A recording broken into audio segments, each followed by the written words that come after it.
చట్టం ప్రకారం మీ జోబుల్లో పెట్టుకున్నారు, మీరు ఏ బ్యాంకులో డిపాజిట్ చేశారు. అదేవిధంగా కనీసంగా వారు అధికారి సుజాత గారితో మాట్లాడితే నేను సంతకం అంటే మీ పుస్తకంలో నా డబ్బులు నేను మీకు ఇస్తా, మీ పుస్తకం సంతకం పెడతా, మీరు నా పుస్తకంలో సంతకం పెట్టడం కాదమ్మా, మీకు ఎవరమ్మా ఈ ప్రొసీజర్ చెప్పిందంటే ఆమె ఇంకో డిపార్ట్మెంట్ చెప్తుంది. ఒకరిని అడిగితే ఇంకో డిపార్ట్మెంట్ చెప్తున్నారు, ఇంకోళ్ళని అడిగితే ఇంకోటి ఎన్ని డబ్బులు వసూలు చేశారమ్మా అంటే నేను 60 వసూలు చేశాను, ఇంకొక 200 ఏదో చేశారు, మేము కోఆర్డినేషన్ చేస్తున్నామని చెప్తున్నారు. కోఆర్డినేషన్ చేసినప్పుడు మీరు ఎన్ని డబ్బులు వసూలు చేశారు, ఎందుకు వసూలు చేశారు?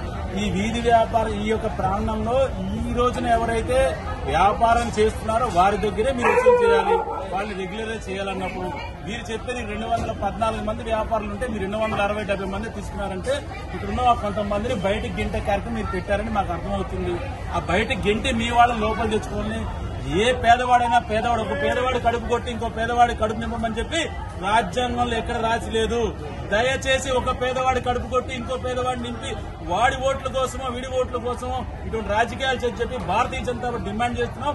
దీని మీద సమగ్రంగా వివరాలు తెలుసుకొని ఈ రోజు సాయంత్రం గానీ మన రేపొద్దున గానీ ఇక్కడే పెద్ద ఎత్తున ఆందోళన చేయడానికి భారతీయ జనతా పార్టీ సిద్ధంగా ఉందని చెప్పి ఈ వీధి వ్యాపారులందరికీ భరోసా ఇస్తూ మరి దీన్ని ఇంతటితో ఆపాలని చెప్పి రేపటిలోగా మీరు వారికి తగిన విధంగా పరిష్కారం చేస్తే మేము రాకుండా చూసుకోవాలని చెప్పి భారతీయ జనతా పార్టీ ఇందులోకి అడుగు పెడితే మాత్రం పేదవాడికి న్యాయం జరిగే వరకు ఆగేదిలని చెప్పి ఈ సందర్భంగా హెచ్చరిస్తున్నాం.